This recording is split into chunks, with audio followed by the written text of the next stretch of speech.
Good morning, everyone, and welcome to another edition of the MSME Online Academy webinar. One of my personal mantras is that when you're going to make the choice of a bank as an SME, you don't do so out of sentimental reason. You partner with a bank whose value offerings align with your goals as an MSME. At Keystone Bank, we are crazy about helping our MSMEs grow. It is no coincidence that our tagline is "We Grow Together" because scalability is what we want to help our MSMEs achieve. One of the ways that we do this at Keystone Bank is via capacity building. The advent of COVID helped us transit from classroom to virtual, and that's why we're bringing you this webinar series tagged "Taking Your SME Business Across Borders." Today we're going to be looking at AfCFTA. AfCFTA is an acronym for the African Continental Free Trade Area, and it was enacted by the 55 member countries of the African Union. And this is also coincidentally the largest in the world. It will be a paradox if we have the largest free trade area in the world, and then yet at the end of the day, it's the least exploited.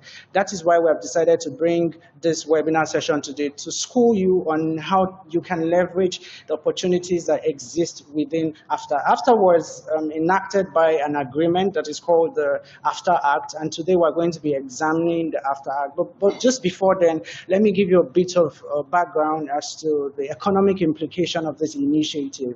Last year, we closed with a balance of trade deficit of 1.6 billion US dollars.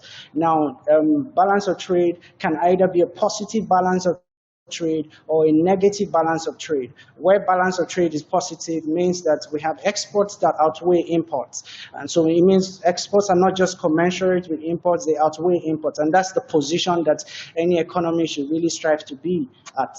But then on the other hand, a negative or deficit balance of trade is where imports outweigh exports. Today, we're going to be contributing our quota, so to speak, to ensuring that we record a positive balance of trade in Nigeria. In the United States of America, for instance, only 2.2% of the participants in exports are large corporates. The vast majority are the small businesses. So what that tells us is that if we're going to leverage the opportunities that exist within AfCFTA, we cannot do that without the SMEs. The small businesses are our best bets as far as leveraging the opportunities that exist within AfCFTA is concerned. How is Keystone going to help SMEs position for these opportunities? Pretty easy. We have identified from studies that one of the biggest constraints to leveraging an initiative like this is knowledge gap. And one of the things that Keystone Bank wants to do or achieve today is bridging that knowledge gap. And that is why we have put together this webinar where we have an interesting faculty that will walk you through how you can leverage the opportunities that exist within AfCFTA and position your business for international trade. Today, we have none other than Dr. Emeka Osuji. I'll be reading out his profile in a bit. He'll be doing justice to the subject. And at the end of the session, you will have an opportunity to ask your questions, and I promise that you'll have a great time. Dr. Osuji holds a Division I West African School certificate and 3 degrees in economics, including a PhD from the University of Lagos. He earned the Bachelor of Laws degree and graduated from the Nigerian Law School as a solicitor and advocate of the Supreme Court of Nigeria. He attended the Advanced Management programs at Harvard Business School and the Wharton School of the University of Pennsylvania, USA. Emeka is an alumnus of the Lagos Business School and president of its SMP 22 class. He's a fellow of the Association of the Investment Advisors, a fellow of the Institute of Directors Nigeria, IOD for short, and former chairman of its membership committee. He trained as a lending officer at the banking school of Citibank in New York, and is also a qualified commodity broker. Dr. Osuji was seconded to the Federal Public Service from International Merchant Bank as a special advisor to the Minister of Finance and Economic Development, and later as special advisor to 2 other ministers, Budget and Planning and Cabinet Affairs in the presidency. He was a member of the Financial System Strategy Subcommittee of the Vision 2020, formerly Pioneer Director, Imo State Investment Promotion Agency, Chairman, Imo State Economic Summit Group, ex-director, Imo State Privatization and Investment Bureau, and ex-director, FSDH Discount House. Emeka has spent over 25 years in banking, rising to general manager, commercial banking, and later chief executive officer of a multi-billion naira bank subsidiary. He's written many books on microfinance and MSMEs, including very successful leading essays on microfinance, that was in 2019, and entrepreneur and small business development, also in 2019. He has published significant works of international trade. Dr. Osuji is an associate professor of economics at Pan-Atlantic University, Lagos State, where he brings the attributes of a senior lending officer, public servant, lawyer, author, columnist, and C-level management experiences to classroom learning. You would agree with me that this is a rich reservoir of expertise and experiences. Today, we'd like to welcome Dr. Osuji to the MSME Online Academy webinar. Thank you, sir, for coming. Thank you for making our time despite your glaringly busy schedule. All right, so today, just before we dive right into your presentation, I just wanted to ask a simple question. When I was doing my preamble, I had mentioned that the AfCFTA was enacted by an act. So I want you to tell us about the act. What's this agreement all about by the 55 member countries of the African Union? Please tell us what this entails. Thank you very much, and it's a pleasure to be here. Ladies and gentlemen that are going to be listening to me, I also say good morning to you. The AfCFTA is essentially the culmination of several years of negotiations and efforts on the part of the African Union to create a single market for Africa. And that market, which is estimated to have over 1.2 billion people, half of them middle-class people. When we say middle class, we're talking about people who have the spending power. It's really a big market. So essentially, the agreement was signed to encourage free trade in Africa, to remove barriers, to make it simpler for man and material to move within Africa. The ultimate intention is to develop Africa. That's essentially what the act is all about. So we're going to be conversing, discussing the issues relating to that particular matter. I'd like to say that my work is premised as follows. I'll look at the promise of AfCFTA, okay? I'll look at some hard facts about trade, globally and Africa to see where Nigeria situates and Africa situates. Then I will try to ask some basic theoretical questions, why nations get involved in trading whatsoever. And then we look at SMEs, the role they play in an economy which has been celebrated. Some people say SMEs have been over-celebrated, but I don't think so. And then we can look at the competitive situation, because if you're going to play in an open market like we're talking about, you have to be better, have a strong competitiveness. Then we'll look at the way forward.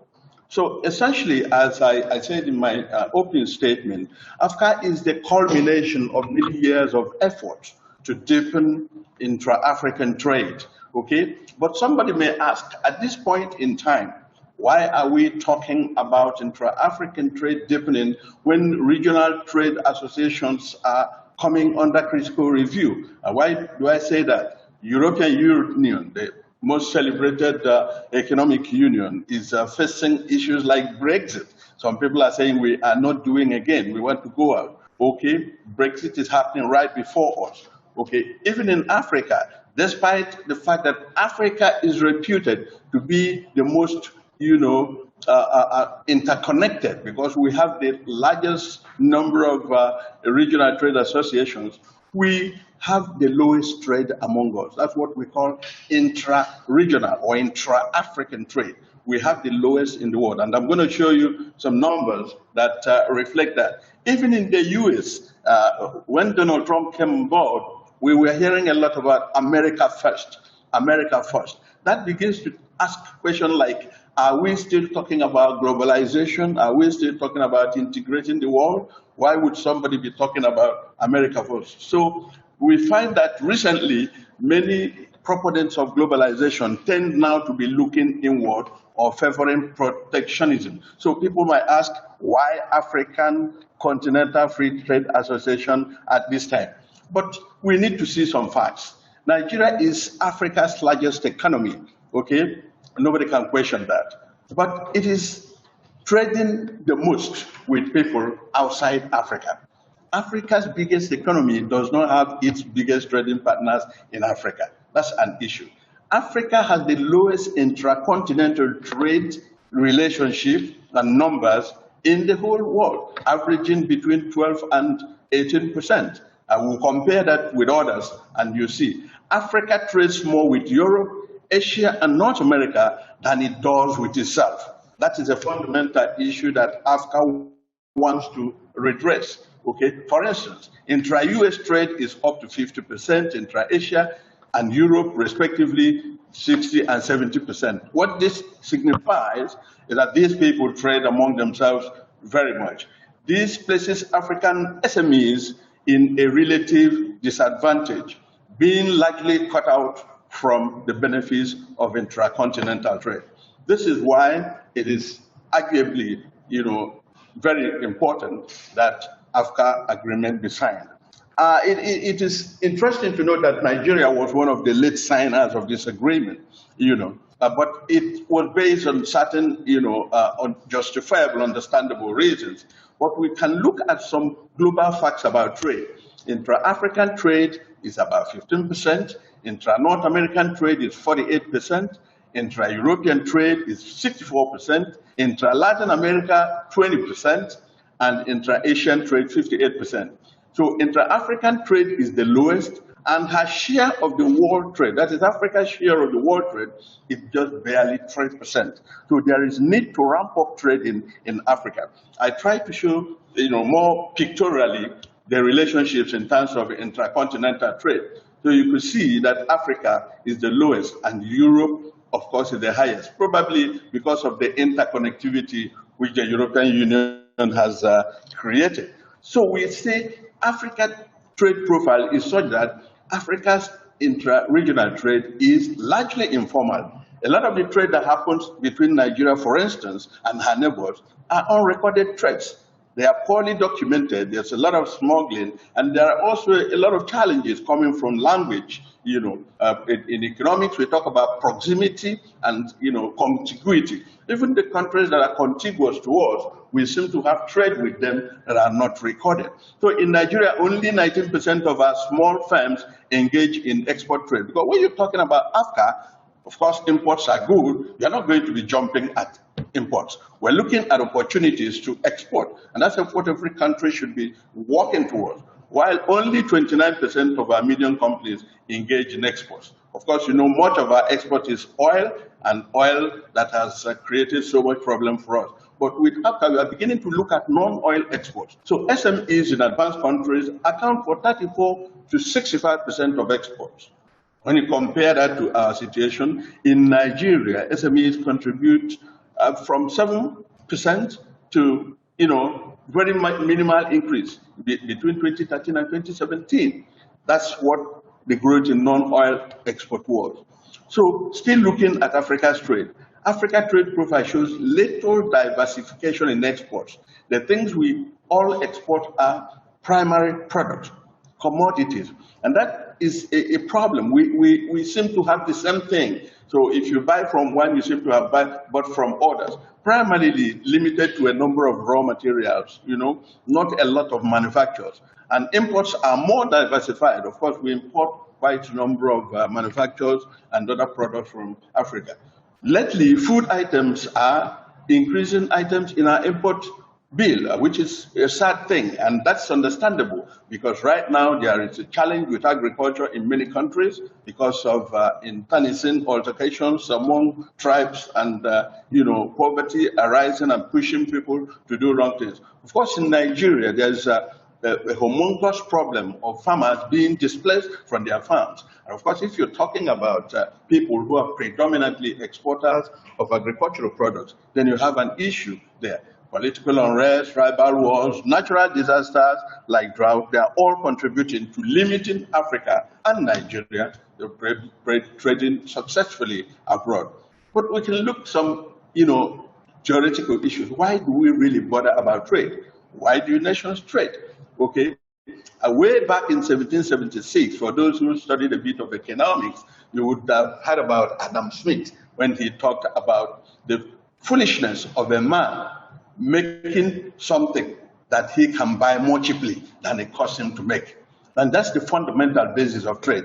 It is unwise for a man, he calls it the head of a household, okay, to buy something, to make something which he can buy more cheaply across the road. So why does a farmer sit down and begin to make his own shoes? I mean, Adam Smith thinks it's madness. Why does a shoemaker begin to grow his own, onions? So essentially, trade, by his analysis, is driven by absolute advantage, doing what you know best how to do. Very interesting theory about trade, why people trade. But that was what Adam Smith taught us, 100 years after, a certain young man came and said, what Papa Adams has taught us is actually not exactly true. And that young man was called David Ricardo. David Ricardo says, it is not that you do better than me on a particular product that makes us trade. No, what makes us trade is what does it cost you to make that thing. So it talks about, comparative advantage instead of absolute advantage, whereby comparative advantage is looking at, did it cost you an arm and a leg to produce this thing which you said you made more than I myself? If, for instance, you and I are to produce a bottle of, Ragolis, or pure water standing in front of me here, drinking water standing in front of me here, how much did it cost you in terms of opportunity costs? If you are trying to produce your own yams and produce more than me, and you lose your family or you lose your marriage, at the end of the day, you made more yams and I made a few yams and I still had my family. Who is a better farmer? That's what brought us to the fact that trade has to happen because of comparative advantage. So trade has been called an engine of growth. Why do we say trade is an engine of growth? Because production possibility, what we call the capacity of countries to produce, is limited by the resources they have and technology. You cannot produce more than the resources you have and available technology. Okay, that can only happen when you engage in trade. You cannot consume more than what you have in your space unless you engage in trade. If you engage in trade, you can expand your production to the maximum within your ability and trade the difference with others. So by so doing, you are creating jobs, you are employing resources, okay, you are creating opportunity for young people to exercise their capacity. That is why trade is called the engine of growth. And in so doing, economies grow, because by trading, production increases and we have good things. What role does the SME industry or our small and medium, even micro enterprises play in the economy? They are also part of the engine of growth. Okay, they create entrepreneurs. Today, you find that in the SME space, young people are trying their hands, like all the people I'm speaking to now, exercising their brains, okay, creating jobs, both for themselves, their families, and the other people. They might be few, 5, 6, 10, but they are creating jobs. That's why cumulatively, okay, Nigerian businesses are predominantly SMEs. About 96% of the businesses in Nigeria are SMEs. The only problem we have there is that most of them are in the micro space. When we are talking about powerful growth and the work of SMEs, we begin to feel that a lot of micro enterprises need to move to the small and medium scale so that they be able to access resources which micro enterprises, which is probably the one man sitting in front of a house or his house and cobbling something has. So the medium enterprises need to be encouraged to produce more. And that sector produces over 50% of the Nigerian gross domestic product. Okay? And employ up to 76% of the labor force. That is a sector that is important, and that is why I'm very passionate. In the past, 15 to 20 years, I've been working on, SME sectors, small credit for informal sector, and all those. Because I do know that African SMEs cannot, grow their businesses if they do not have access to some of the resources. So they count up to 80% of businesses in Africa and contribute up to 40% of the African GDP. So they are the economic backstopper. That's what I call it. When a man loses his job, the first thing to do is to try his hands on something. okay, is a backstopper. It gives you the initial, breather for you to, to recover. It's a kind of refuge of the marginalized. All the people, the white collar sector of the economy have refused to absorb, have stepped back and given themselves comfort in the, small and medium enterprise sector. Okay, they make heterogeneous products that can advance economic diversification. As we are talking about diversifying the Nigerian economy, it is really very important that we, pay attention to SMEs because they can help us achieve that diversification that is important. So now the African Continental Free Trade Agreement. Okay, free trade area agreement, because AfCFTA is actually free trade area. The agreement is the agreement that brings it into being. So the African Union wants an integrated continent. An integrated continent gives the continent and its citizens an opportunity to internalize the benefits of their economic activities. Okay, so they want a politically united Africa. This has come a long way from the Pan-Africanism days. Now we have Agenda 2063, whereby we are looking at a global Africa that is more or less one entity. So trade is fundamental to welfare and integration of people. As I said, it is trade that allows you to consume what you cannot produce. Without trade, you'll be limited to all that you produce, and welfare will be, reduced if you do not have access to trade. So this aligns with the rush to regional economic integration. There is actually a rush to regional economic integration. The World Trade Organization reports large increases in RTA over the past few years. Without trade, integration will not be possible. Okay, and without integration, people will not cooperate. It helps even cooperation in the other spaces like human relations and all those aspects. So sadly, Africa is trading the least with itself. That is why AfCFTA is a very, very important initiative.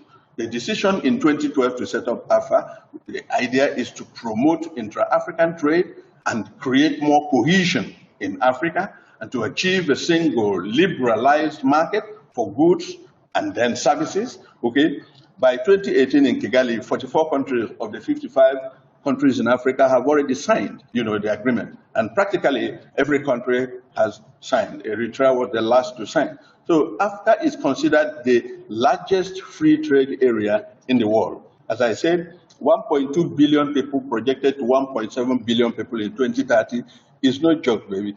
It is not a joke at all. It is a large market, and I said over 50% of it, 600 million plus people, are in the middle class. The middle class are the people that spend the money. So there is something there that we consider a big deal. And it is good for every country to position itself to key into this. Okay, AfCFTA covers trade in goods, services, investment, intellectual property, competition policy, okay, and it took off on the 30th of May 2019. It's already in play. Trading under AfCFTA has already started. It aims to boost intra-African trade and bring the people closer. It is also hoping that trade in Africa, intra-African trade, should double by 2022. That way, through harmonization and resolution of the multiple challenges facing Africa. Africa is probably the most integrated economy because we have several regional trade agreements. It was so bad that African Union had to recognize some of them, and forget others. So 8 of them are recognized now. So, but the important thing in AfCFTA is that it's not a death sentence. If you play in it and you find that you don't want, you can leave. But you can stay, you have to stay 5 years in the agreement. And when you want to leave, you give 2 years notice and you can leave. So it is something that we should need to try and see how it works for us. Okay, and the strategy for achieving these objectives of AfCFTA is they want to progressively eliminate tariffs. Tariffs are trade barriers that are quantitative in terms of finance. You can pay so and so duty, pay that duty. So those duties, of course, they vary from country to country, and the idea is to remove them and make trade easy, and also progressively liberalize trade in services. I think that is something that we should be interested in Nigeria, because basically we are more of a service rather than a product economy. Nollywood is creating, a big wave in the service area, and we will do a good job to improve quality and standards in those areas to see if we can dominate in Africa. So Africans are also supposed to cooperate on customs and the implementation of various measures to establish a mechanism for settlement of disputes and also information. Africa also has an information system where traders, business people, SMEs can key in and get information. So it aims to provide a mechanism for information dissemination to help economic development. These are my friends in Keystone Bank. This is part of my slide. So you could look at these at your convenience. Access to cost-saving business, okay. Online relationship, okay. Access to MSME loans. All right. So in curbing excessive or proliferation of regional economic groups, African Union recognized 8. Arab Maghreb, Common Market of COMESA, Common Market of Eastern and Southern Africa, CENSAD, which of the Sahel, East African Economic Community, ECOWAS, quite a number. There are also things like WAMS, so many organizations, okay? An African country is said to belong to at least one regional economic community, and that 31 African countries belong to at least 2 regional economic communities. So it's beginning to look like, it's just let's join. What is the benefit of those regions? That's what Africa is. I'm just putting some slides to show you when you say Africa, Arab Maghreb, you see where they are located in North Africa, okay? You see common market of Eastern and Southern Africa, you can see by the map countries like North African countries, Indian Ocean countries. So community of Sahel, CENSAD, members like Benin, Burkina Faso, you can see how they're scattered, okay? Then you have East African community with Kenya, Uganda, Burundi. You can see their location in the African map. You can also have economic community of Central Africa. You could see their location. This one, a lot of economic communities come together to form this one. Rwanda is a member of this one. Rwanda is a great country in Africa doing things and showing the light. Okay, economic community of West African states, the one where your beloved Nigeria belongs. You can see where we are, okay? So we also have an Intergovernmental Authority on Development, IGAD, which has 8 member countries, interested in environmental issues. You can see where they are located in Africa. And then Southern Africa Development Community, SADC, quite famous, 16 countries of the Southern African region. And definitely those are the organizations, so many patches of. Now Africa is putting them together, okay, and harmonized relationship. And I need to say that even with all those economic groupings, okay, intra-African imports, okay, lag behind non-African imports. For instance, if we're talking about where do Africans buy from, they buy more from outsiders than from themselves. The orange mark is non-African imports, and the blue mark is African imports. So you can see difference. We buy, when we say Africa trades more with outsiders than itself, we can show it pictorially with numbers, okay? All right. So we can also show that even their exports, okay, intra-African exports, okay, and non-African exports, we can also see that they even export also more to outsiders than they export to themselves. So there is really a good reason for Africa being signed.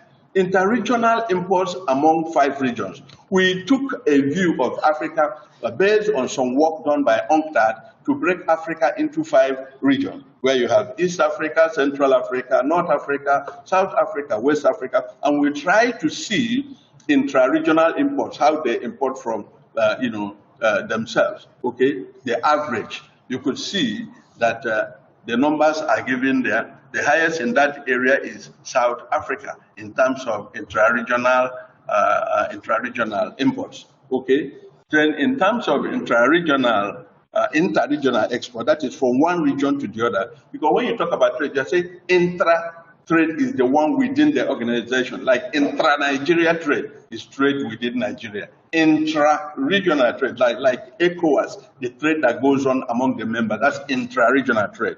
Okay, then we say inter-regional. Then we're talking about maybe ECOWAS and South African Development Commission. So inter-regional and intra-regional, you could see that. So those are the numbers showing that Africa trades more with outsiders. Then intra-regional and inter-regional trade, we also notice the changes here. South Africa is leading in intra-regional trade. That is to say, those people in the Southern Africa community trade more with themselves than for us, those of us in West Africa. When inter-regional, it is also South Africa. So there's something to learn from the behavior of people in that region. We want to do comparative leadership. Which countries are leading in intra-African trade? Which regions are leading? So topmost here is South Africa is leading in intra-African trade. Okay, intra-African trade, South Africa is leading. Okay, in terms of imports, they import more from Africa than the South Africa. I mean, not South Africa as a country. I mean the South Africa region. South Africa region. In terms of export, we have 29 coming still from the South Africa region. So they are actually the champions in that area, supported by, followed by Nigeria and Namibia. These are the three top leading intra-African traders, both in terms of importation and exportation. So now, the idea of trading freely in Africa. To trade freely in Africa, which is actually the subject matter or the raison d'etre for our conversation this morning, we need to look at a few things. There's something we call competitiveness. Competitiveness. If you're not competitive, even for you bankers, Keystone and all the other banks, you always talk about, our rates competitive? When you want to lend money, say, are we competitive?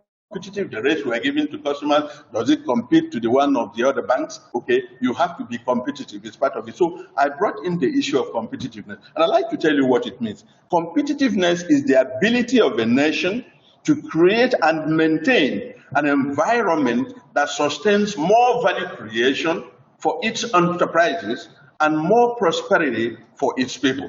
This is the definition given by World Competitive Center in 2018.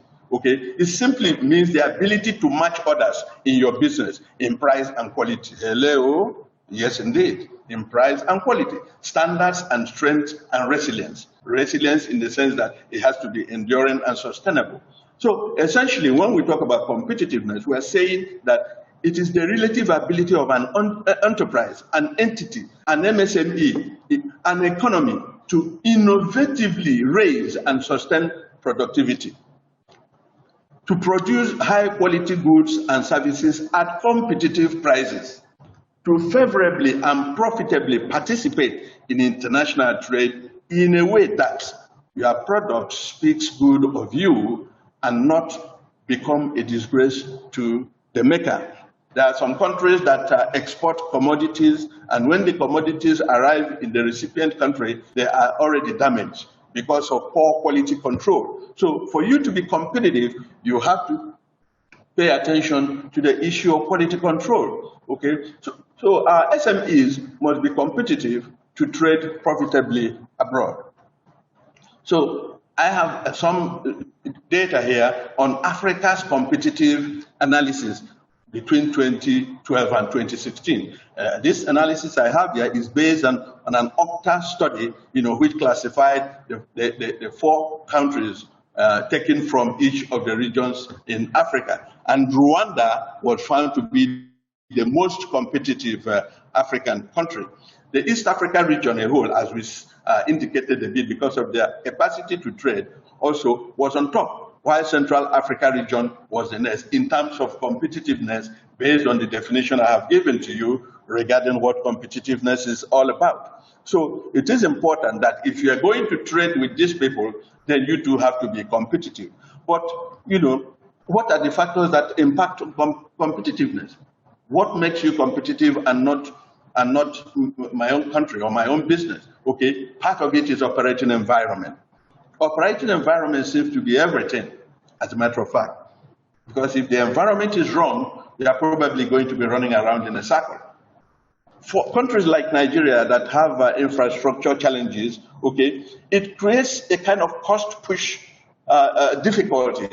Some of you may have heard about cost push inflation, which is inflation that arises because cost of production is high and it has been built into the product. That's cost push inflation. So if you have infrastructure challenges where you have to make your own electricity through generators, you have to secure yourself through security men and megas and policemen and soldiers, okay, there are no trade logistics, no roads, no rail.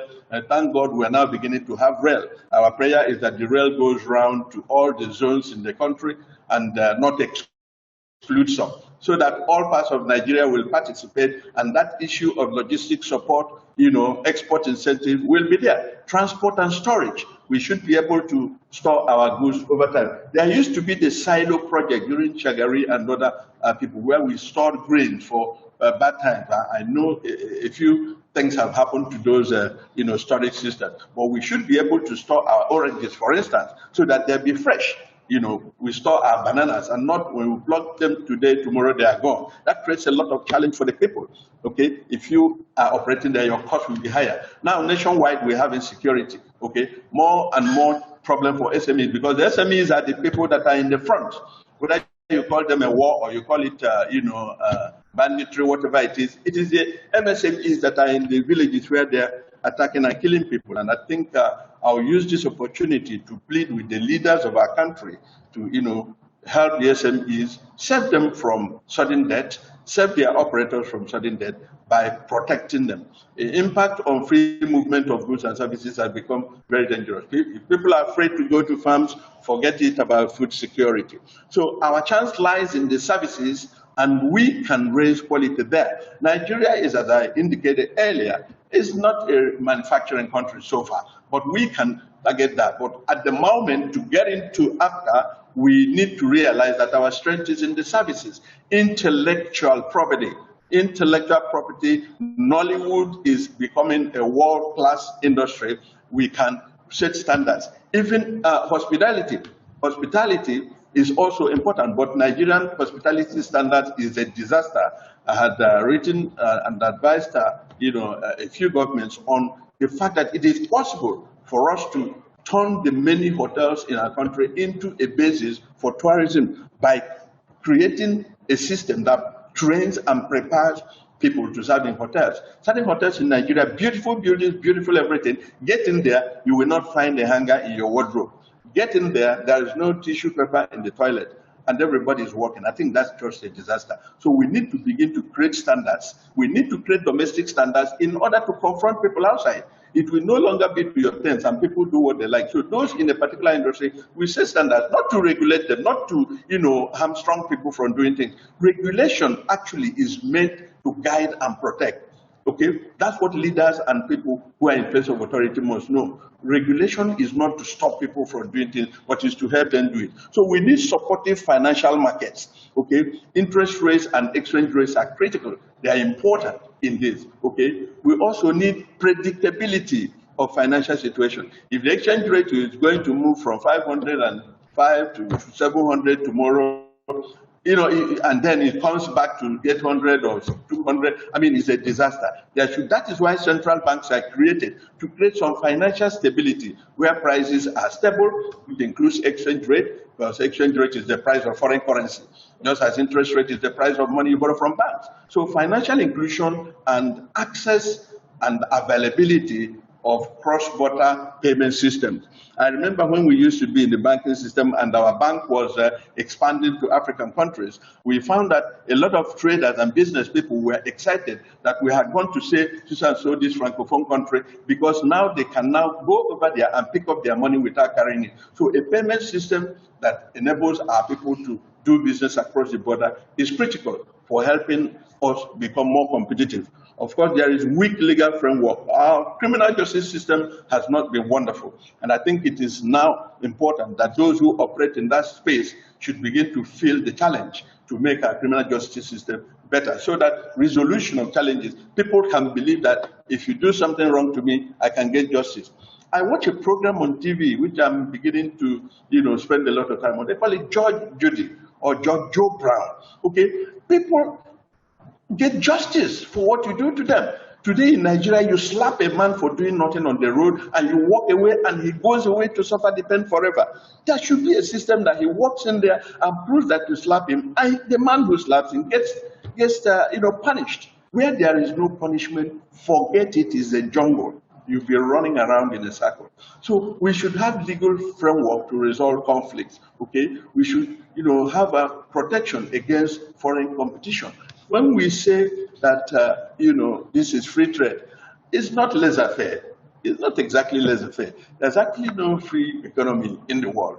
Okay, Nigeria has been in export promotion since 1976. Oh yes, that is when the Nigerian Export Promotion Council was established. But you ask yourself, what is the proportion of exports in Nigeria today? Okay, only 5% of MSMEs output is in manufacturers that are exported. So there is need for us to look inwards. Okay, those who are charged with responsibility for doing these things should take it more seriously and do it as a national service. Okay, still trading freely in Africa, we require what we call internationalization. Okay, internationalization is a whole topic in international trade where we talk about businesses going across the border. Okay, we have some theories like Uppsala model, which says that internationalization should be incremental.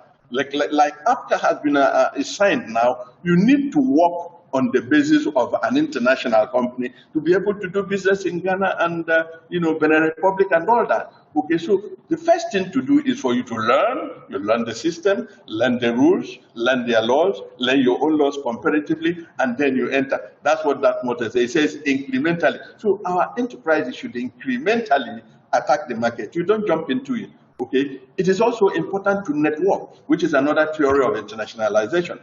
People can, network, get connected to countries abroad, begin to connect people, begin to talk, understand what resources you can pull together, and you can attack a market together. You can do joint relationship with people outside. That's a networking theory. And then there's some companies that in the theory we call born global, some companies that are formed today and they go global immediately. Of course, there are new ventures, okay, that can go straight to international scene, depending on the resources they have, In all of this, the underlying power of innovative leadership cannot be underestimated. If the leadership of an enterprise is not, of stature, okay, that enterprise cannot go far. What it means being of stature is that the leader must also understand the business. It's like when you are into fashion business and you do not know how to cut, for those who make dresses, okay, and then you don't know how to sew. The tailors will keep messing with you, and sooner or later you close your shop. That's what is happening to many of the small entrepreneurs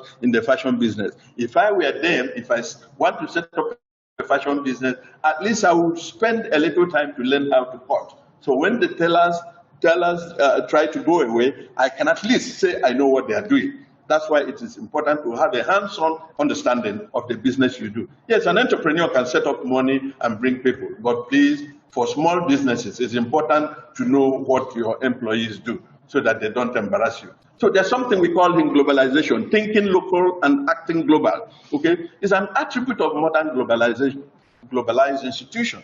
Even while you're operating in Nigeria, okay, you should be thinking of what is happening on the global scene because it is impacting on you. There is no hiding place for anyone anymore.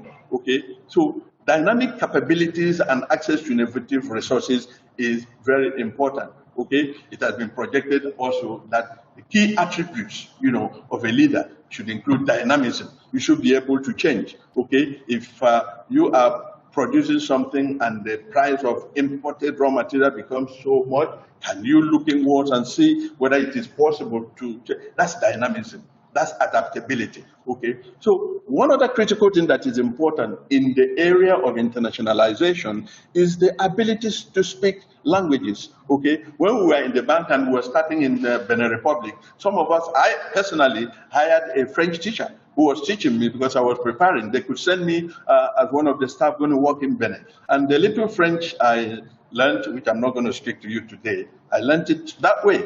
So you must learn some of the key languages: English, French, Portuguese, and Arabic, because that's going to happen.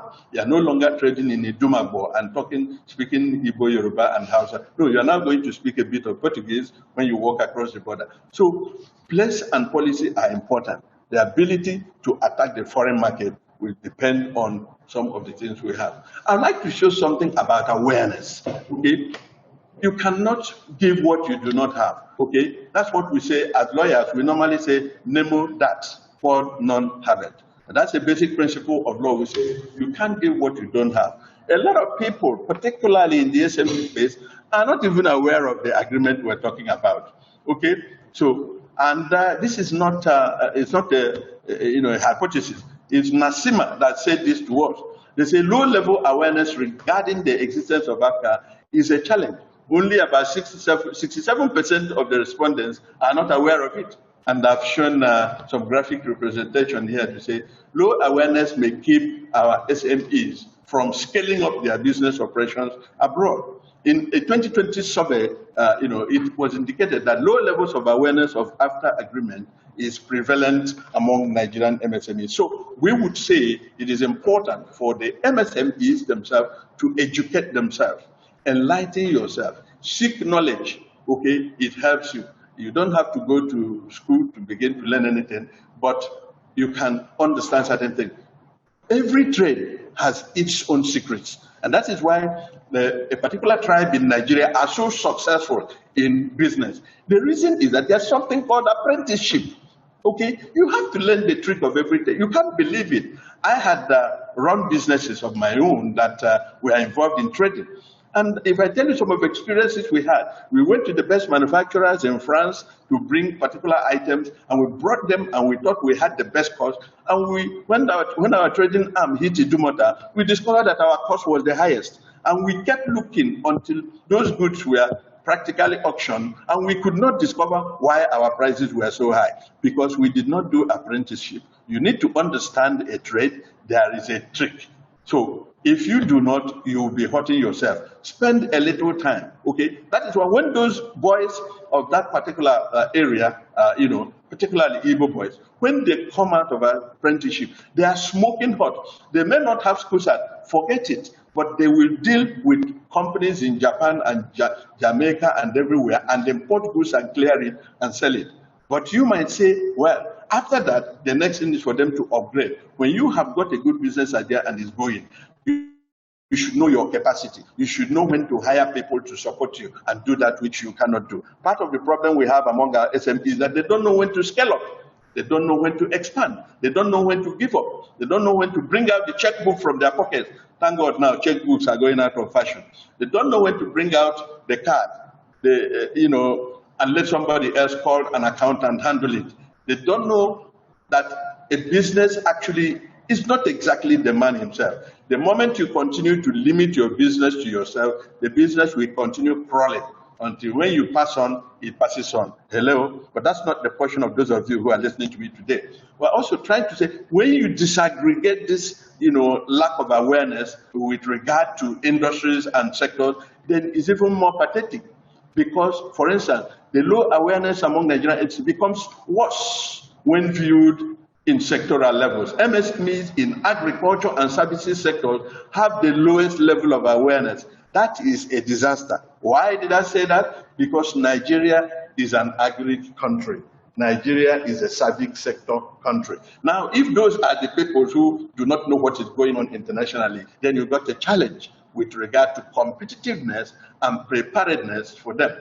Okay, so with regard to agriculture, only 3% of them know what they're talking about in AfCFTA. Okay, in service sector, about 7%.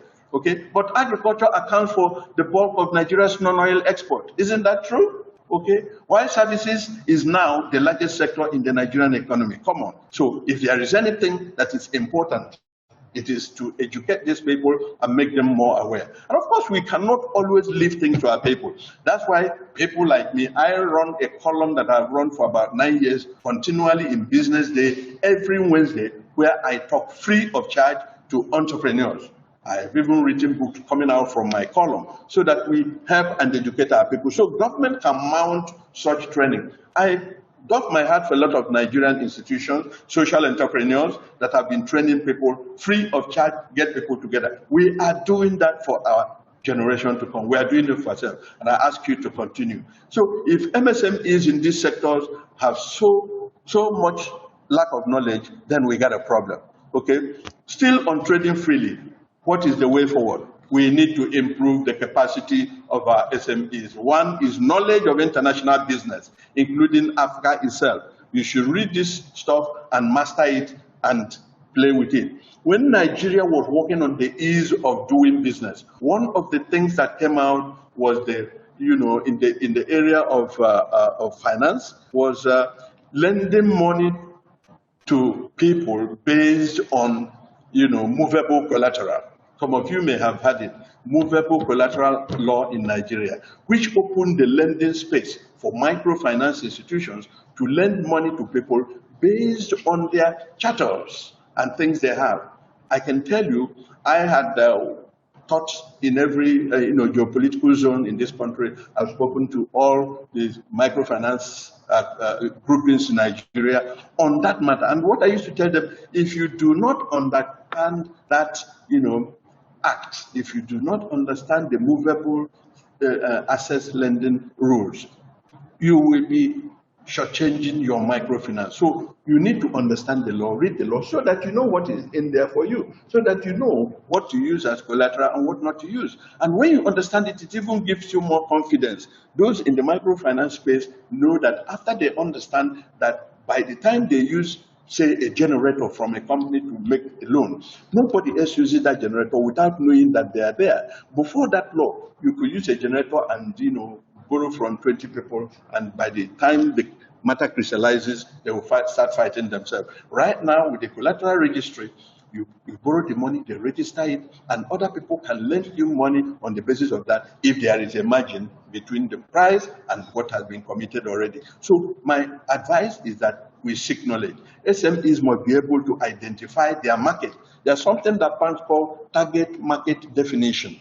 Okay, is a basic marketing, phenomenon whereby you have to decide who to deal with. Now we are in a pool in African market, everything is there. You cannot be everything to everybody. Every SME must be able to identify the market that it wants to play in. And when you identify that market, you study it, okay? You invest in it and you take position, which goes on with the incremental approach to internationalization, which I talked about. So every trade has a secret. I have already said that. Don't get into what you do not understand. It is foolhardy to get into what you do not understand.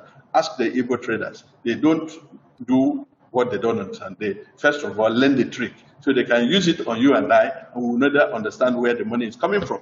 So we must organize. A lot of us run businesses that begin and end in our pockets. No, every business should have some identity. Even if it's not a PLC, people must say, this is Anthony and Sons, okay? This is how, so it's organized, okay? So that people can take you more seriously too, so that people can respect you. You can't be everything and you want to deal with people in South Africa. There are some of the economies are more sophisticated than yours. So you need to know that it is no longer your way, but is now, the way of everybody. So government will review many customs regulations. That's what is going to happen now that AfCFTA has taken effect. This is a negotiation period. Many rules and regulations in countries will have to be amended, modified, okay? Many customs acts will be modified. Things like rules of origin, for instance. Rules of origin is what people in trade blocks give to themselves as a recognition. Where did this good originate from? How do you know when a good is originating from Nigeria? There are quantitative indices which are used to decide whether a good is originating from our block or not. So, for instance, in ECOWAS, it's about 60% of local raw material. Okay, for COMESA, it's 40%. So you can see that there are different conditions for the rules of origin. But rule of origin is going to be central in the AfCFTA agreement. So those are going to be, negotiated. There are some countries, for instance, that do not allow plastics, and plastic packaging. So when you are going to get into playing in a field like that, you will have to know the things that are not allowed in some of these places. So you have to be part of the negotiation. My advice to Nigerian SMEs is not to sit at the fence and wait for people to finish negotiations and then you accede. No, try to make contribution. That's why I say you should organize yourself both collectively and individually. While you're organizing your business and making it proper, you should also organize our groups so that you can negotiate with some strength and then make inputs, not selfish inputs, but inputs that benefit both your organization and the community, so that we have good rules coming out, because it is now negotiation time and continually, they say progressive, liberalization. So progressive liberalization means continually reviewing the rules and discussing them, okay? So for instance, technology, we need to ensure technology adaptation. It is no longer, possible for anyone to exist, outside the technology world. I can tell you my experience. In those early days when email addresses came out, I was a bit resistant to it. I didn't have an email address, and I kept, doing my thing. All of a sudden, I found that nobody was talking to me or calling me or sending me emails, because everybody has stopped, writing letters and posting letters. They were doing emails, and I quickly changed. And I suddenly found I was almost cutting myself out. That is an experience. Okay, so that resistance should no longer be there. So you learn from that, my experience. Get on the internet, learn what you do not know. Be flexible. There are people in my house, I say they are technology shy. When they have a phone, they just use it to make a call and text. They don't explore anything. Such people, we need to improve, because the world has gone digital. International online sales, for instance, in 2012, okay, went on 44%. It's a little old research now, but the World Trade Organization said that international online sales went on 44%. Okay, why did that happen? 86% of that was business to business. If you listen to this, online sales increased, okay, 42%. 86% of it was business to business. What this means is that you are going to have a great chance of interacting more with other businesses than end users. Okay, that's an opportunity. When you interact with fellow businesses, you have an opportunity to key into a value chain that is already there. I think that is something that every enterprise must try to participate in. So if there is an increase in business-to-business relationship, it means that you can, from Nigeria, key into the value chain of businesses in South Africa or somewhere else and benefit. Okay, I understand that the Bank of Industry is teaming up with some SME organizations to help and digitize women's business. And of course, you must always talk about women, because they predominate in the entrepreneurship side in terms of micro, small, and medium enterprises. And women businesses are important to us, because you know what they say about when you empower a woman as compared to when you empower a man. I'm not going to worry about that argument, so that the men will not attack me. Anyway, Africa has a 1.2 billion market, and this market will rise to 1.7 billion by 2030. Okay, 600 million of them are money spending people. Okay, there is no space for SMEs stuck in the analog antiquity world. So you have to get on to technology and learn this. So trading freely in Africa will demand connectivity over the borders. Okay, now the way forward, okay, we need to find our places in the value chain. Every MSME must identify the niche, okay? Globalization has put everybody in a common pool, okay? There is no single country that can claim to be on its own anymore. You cannot make it alone anymore. In fact, it is becoming difficult now to say that this good is made in Nigeria. Okay, yeah, we can say made in Nigeria, made in Aba, and all those places, fine. But you know, that is a term that is going out of fashion. Most goods now are made in the world. People are beginning to talk about made in the world. You know why? Because there is hardly anything you have that the components are not contributed from all parts of the world. You wake up in the morning, you drink a cup of coffee, okay? Where did the coffee come from? Brazil, okay? You wake up, you wear an Ivy League suit, okay? And you ask, where is it coming? It's coming from cotton in Thailand, okay? And then who actually put the suit together? Some, esoteric glamour tellers in Hong Kong, okay? So you look at it, then you go down and enter into your car, an SUV, where is it coming? It's coming from Japan, Okay, but that SUV, the tires are coming from Brazil, the engine is coming from China, everything is coupled. So you have to, key into some value chain. You don't have to make everything yourself. Today, it is about made in the world. So find your niche in those things that are being made in the world. So there is room for SMEs to hook up into a value chain. Find that value chain, okay? Careful review and harmonization of trade is important. That is a public policy aspect. Our government must carefully review and pay attention, okay? And do this because of Nigerians, not because of public servants and people who benefit for it. Review trade rules, make them friendly, help Nigerians to understand it, and benefit your people. Employ the experience of we already have from regional trade associations, regional economic communities that we have. We already have some experience, okay? So Nigeria must curb influx of cheap imports and transshipment, because one of the challenges that will arise in this matter is transshipment, okay? Transshipment is where you want to circumvent a rule, okay? How do you control influx of cheap goods in a borderless environment, okay?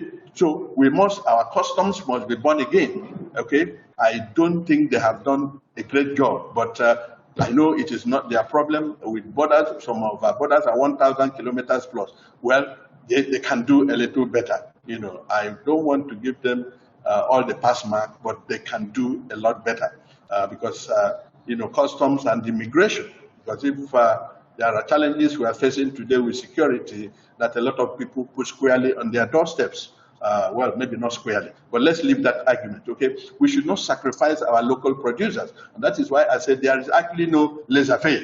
Free trade is not laissez-faire. Government must also be available. As a matter of fact, the AfCFTA agreement makes provision that if a country has a compelling reason to ask for some protection, especially for things like infant industries. Don't tell me these industries have been infant since 1960, but oh yes, yeah, we don't all grow faster together. If there is reason to protect some infant industry, there are some basis of negotiation and conversation under AfCFTA that can give you some, modicum of support and help while trading freely. Because we need to, say that free trade is not laissez-faire, because there is actually no pure free economy in the world.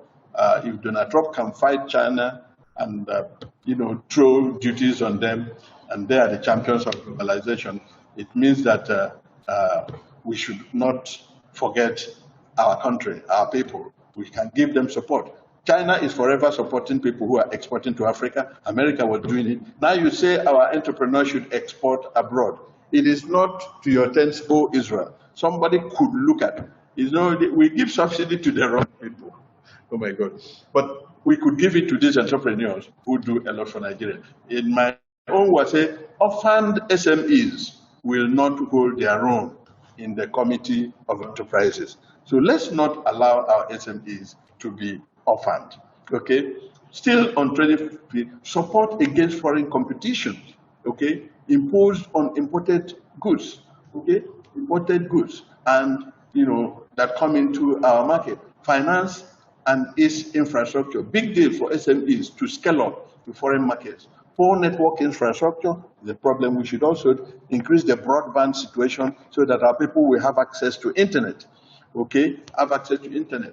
Currency convertibility, there are issues about currency, but that is why AfCFTA is working on, because the ultimate goal is to have a common currency in Africa, a currency that right now, because of multiple currencies, you have exchange loss at the beginning and you have it at the end, okay? You want to buy goods from Ghana, you first of all buy dollars, and then you lose money. Then the man receives the dollars and converts it to cedi and also loses money. So it's double whammy for Africans. So we need to improve on those areas, okay? Africa future policy design must recognize factors, structures, actors, and institutions. Our institutions must also be strong and dynamic, okay? Whether formal institutions or informal institutions. We should try to encourage our SMEs to become a bit formal. Informality has its own troubles, because right now we run an economy which is based on formal financial superstructure, but the substructure of the economy is informal, with 60 to 70% of the economy being informal. And then you have the banks and all the institutions that support the informal economy being formal. That is the problem. That is why somebody walks into a bank, an SME that is not used to writing feasibility report, and the bankers will be asking, Oga, where is your feasibility report? He says, what are you talking about? And the banks will say he doesn't know what he's doing. No, he knows what he's doing. We should find a way to relate with them. And that's what people like, that's why I'm glad we're talking today. This is a bank that is trying to find a way to solve these kind of problems by educating the SMEs and also providing them facilities. It is now interesting, really, that many banks, including our host today, are helping to create the opportunity to increase access to finance by micro, small, and medium enterprises. I would like to wind down now. Okay, globally, there is a rush to regionalism. Protectionism is coming back forcefully. There's no doubt about that. Okay, that is why Africa is trying to come together itself. Africa has some of the largest numbers of regional economic communities, as we mentioned. Okay, Africa Union had to whittle them down to 8, the 8 that I showed you. Africa still has the lowest intracontinental trade, which is a maximum of about 15% compared to 70% with others. Over the past 2 decades, intra-African imports have consistently lagged behind extra-African imports. That is to say, we import more from outside than we import from Africans over the last several decades. Africa buys more from outsiders than itself. But intra-African imports is growing faster than non-African exports, raising the hope for Africa. So there is some hope. West Africa leads in intra-African imports, which means we are already doing well in importing from ourselves. We should also do. While South Africa leads in exports, not exactly a positive thing for us, okay, that we are leading in importing from outside. South Africa, Nigeria, and Namibia are intra-African trade champions. They are the countries that are doing more trade with Africa than the rest of them. And in terms of blocks, East Africa is the most competitive region. Okay, South Africa and Namibia top the competitive list. Okay, implementation of is critical in achieving the objective of AfCFTA, because yes, we have AfCFTA, but we also need to ask how will it be implemented. That's part of the problem we have, both in the micro level in Nigeria and probably, hopefully, not in Africa. We have a good agreement now, but we should diligently implement it. And when we do that, we shall have hope that this global market of Africa of 1.2 billion people will bring benefit to the small entrepreneurs in our great country. Thank you, ladies and gentlemen, for listening to me.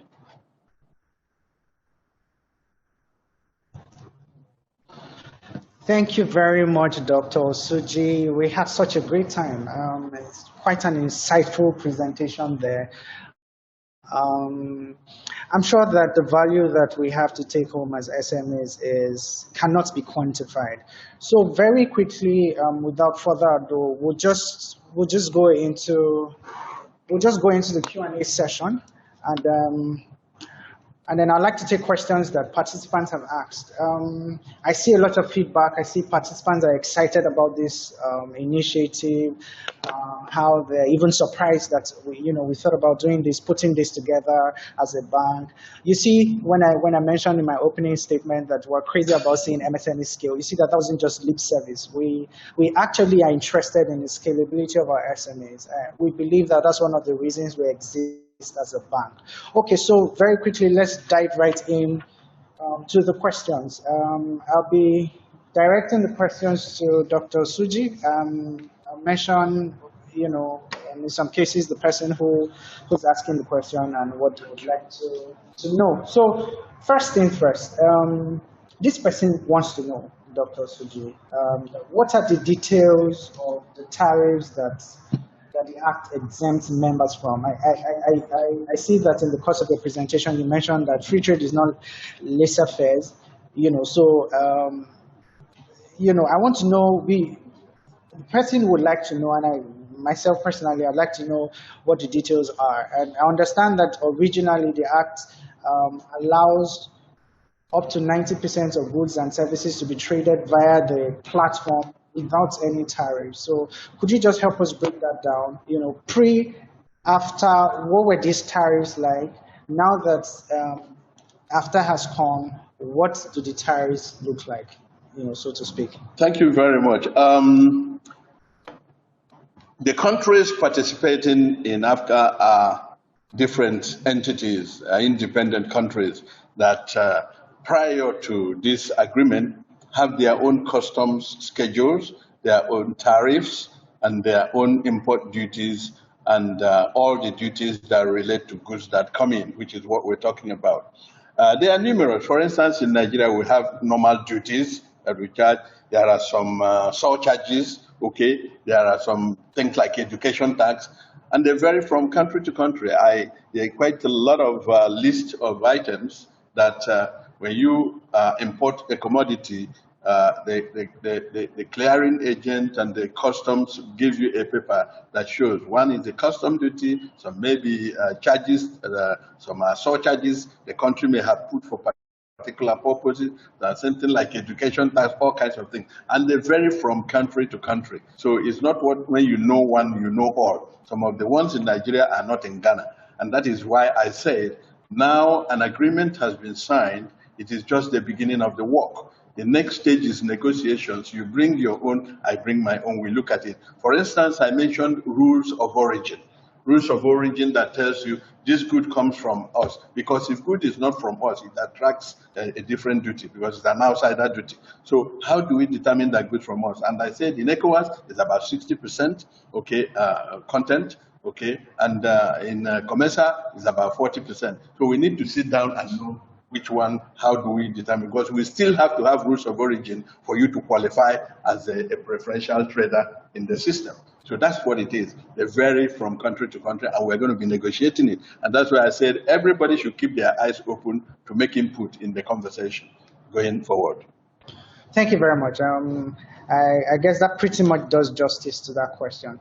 So the second question I have here, I recall in the middle of your presentation you were on about made in the world. I find that concept very interesting. The idea behind made in the world, the idea behind collaboration between countries, and all of that. Now, I'd like to ask: are there any risks associated with the open market, basically? I mean, can any SME just jump into the open market, this free market that we're on about? Can they just jump into it and not be afraid of any risk? What are the risks, if there are any? Please throw more light on this, sir. Thank you very much. There is no reward without risk. And as the Chinese would say, it is the same symbol that gives danger in China that also means opportunity. When you speak Chinese, when you want to write danger, when you finish writing it, you can point at it and say it's danger. It means also opportunity. So there is no romance without finance. Some of you who are older will remember that music album. So you have to face some risk. Okay, you can't jump into the market. Like I said, do not get involved with something you have not tried to understand. We say it's free trade, but there is nothing that is completely free. At least it's not, ignorance will not be part of free trade. You would need to understand what are the dangers. There is, for instance, piracy in the Gulf of Guinea. Fantastic. I love the concept of ignorance not being part of the free trade. I mean, ignorance is not part of the equation. I mean, the fact that it's free trade doesn't mean you should become ignorant. You need to do some knowledge seeking on your own part as an SME. Beautiful. I'd like to ask this question. One of the participants was asking a question around competitiveness. But before we get into that, let me just quickly ask you a question on language. You had mentioned in the course of your presentation how important it is to imbibe language skills as you trade with other countries. So I'd like to find out, I know that there are three basic levels of language abilities. There's the high proficiency level, there's the intermediate level, and then there's the low proficiency level. So I'd like to ask, what level do you think is sufficient enough to do international trade? As far as international trade is concerned, for you as a business promoter, what level of, say, French skills must you have? Is it intermediate fluency or low fluency or high level fluency? I think it is important to know that we are not going to become French professors and English professors because we are doing trade. What you need is working understanding of language. There was a time I went to China in the 80s, and we had to rent somebody to go with us. We went on a federal government delegation to do certain things for the Ministry of Defense. We had to get somebody to follow us and interpret things for us. Okay, if any one of us spoke Mandarin or a bit of it, we wouldn't have spent so much money to return an interpreter. Passing language, how much is this? How much is this? What's your name? I want to go to market, is important. So what you need is basic working knowledge. And everybody should understand that. It's just for you to be able to communicate on the street. You want to call a taxi, I don't want to tell you my experience. On a certain day I was on the street of China and it was closing hour for work. Every taxi I approached, about 10, 20 people approach it and they speak and they enter. I couldn't, I didn't come with my interpreter and I just wanted to flag down a taxi and give them the address of my hotel. So language is important. Working knowledge, the one that you use to pass through the streets. But then if you can scale it up, why not? Because that will help you to further negotiate and improve your relationship. Fantastic. So just the working knowledge is adequate for the purpose. Yes. And of course, scaling it up is a welcome development as well, because it means you might even have deeper business relations with these countries and what have you. So let's talk about competitiveness. Why I'm particularly interested in this question is you had made mention of competitiveness in the course of your presentation, how that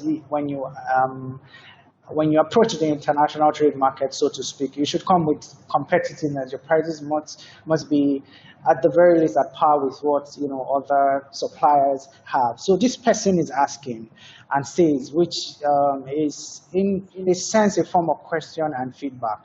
The person says, and this is Celestina Utoro. She says, competitiveness is our major challenge here in Nigeria because of our infrastructures and logistics. It's not easy. Entrepreneurs need government intervention and corporate organizations like Keystone Bank to help them manage their businesses where you have a high cost of production, which isn't affordable to suit or take your business higher. Basically, this buttresses up my point on competitiveness. I'd like you to shed more light on that. Thank you very much. What are your thoughts? That's, I take that as a contribution, really. It's not a question. It's a very valuable contribution, and I commend the person who made it. Infrastructure is important. Competitiveness is not internal to the SME. It's not always internal. There is an internal and an external part. The internal part includes things like being knowledgeable, being led by a pragmatic, knowledgeable person, being led by a dynamic leader who understands the rule of business. That's part of the internal. But the external, when you don't have a working internet or when your Twitter has been shut down, that's completely outside the control of the individual. And that's why I will join other Nigerians to plead with the president of Nigeria to resolve this issue of Twitter, because it is no longer about the insult they may have given to us as a country, but it touches on the livelihood of young Nigerians. A lot of people run their business on that platform.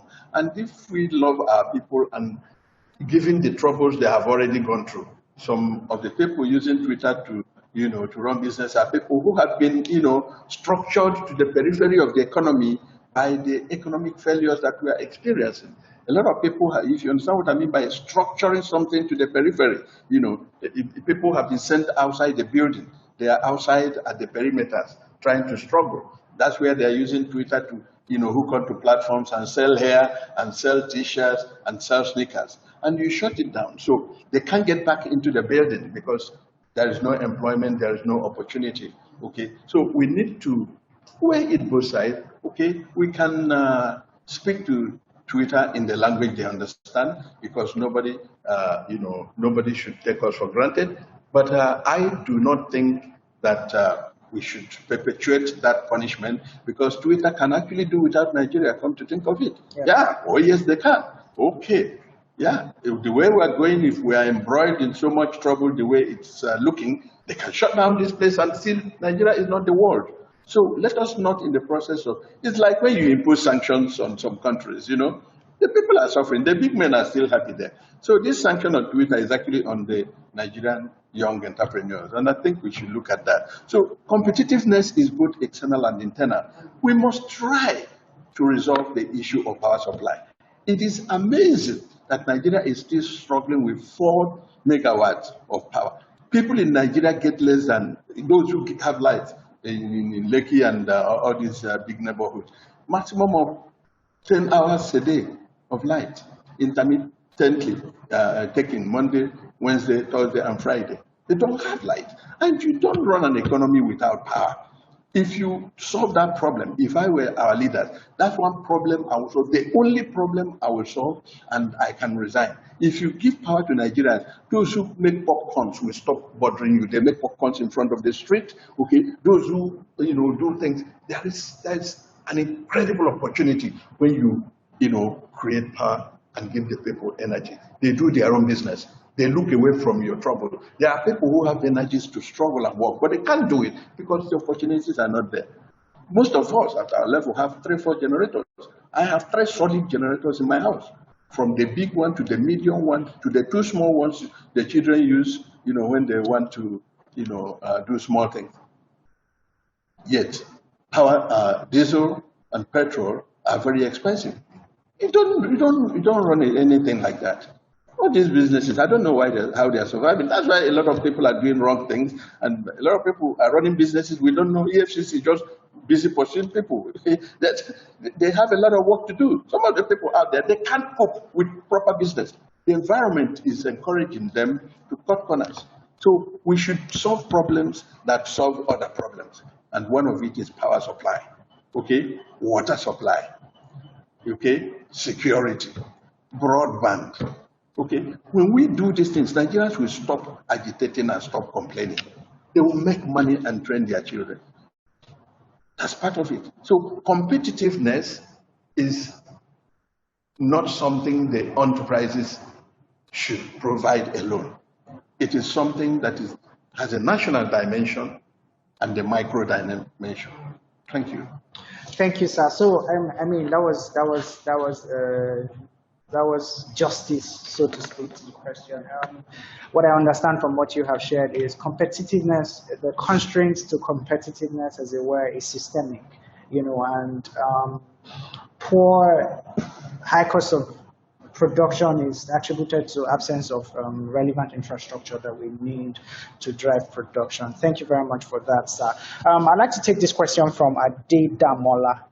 And they're asking, is it true that our technology has contributed to being more of a service business than product business? I'm trying to understand what he's trying to say here.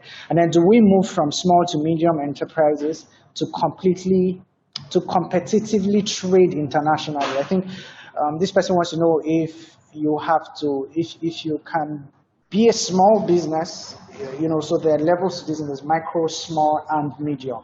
So the person wants to understand if they have to be in the medium cadre before they're able to be competitive in the international trade area. Thank you very much. Very brilliant question. I want to begin by saying to you that what actually is a small business, a micro business, or a medium business? What actually is it? There is no world-class definition of small, medium enterprise. Okay, the definition varies from country to country. What is a small enterprise in one country may be a medium enterprise in another, and it may be a micro enterprise in the other. So I want us to drop the toga of name and begin to think in terms of the structure and stature of the business we run. So you don't have to, if you translate from a micro to small in Nigeria, when you go to, say, South Africa, you are probably less than micro. You understand? Or when you go to America, you don't even exist. So those definitions are not important. But it is important internally in a particular country so that things can be structured and support can be given. That's why Nigeria has its own definition of what makes a micro enterprise to so and so number of people, to so and so number of turnover. Part of the problem is that the smaller the business, the less discernible the difference between the business and the owner. That is why it is important. We say government must focus on improving the ease of doing business. Ease of doing business should include ease of registration and processes. You see, the need to make our businesses come above the line so that they are not underground economy businesses will relate to the ability of government to fasten the possibility of a company being registered and being processed. When you have a civil service system that sees business people as enemies or people to be punished, then you got a problem. We should have a civil service that embraces business people and feels their pain. Because some people sit in the office, business people walk into them, they say, yes, you people are making money. They don't even know what the business people are going through. And then they begin to read all kinds of riot acts for you and frustrate them. So Nigeria must implement proper ease of doing business, and that helps the economy in different ways.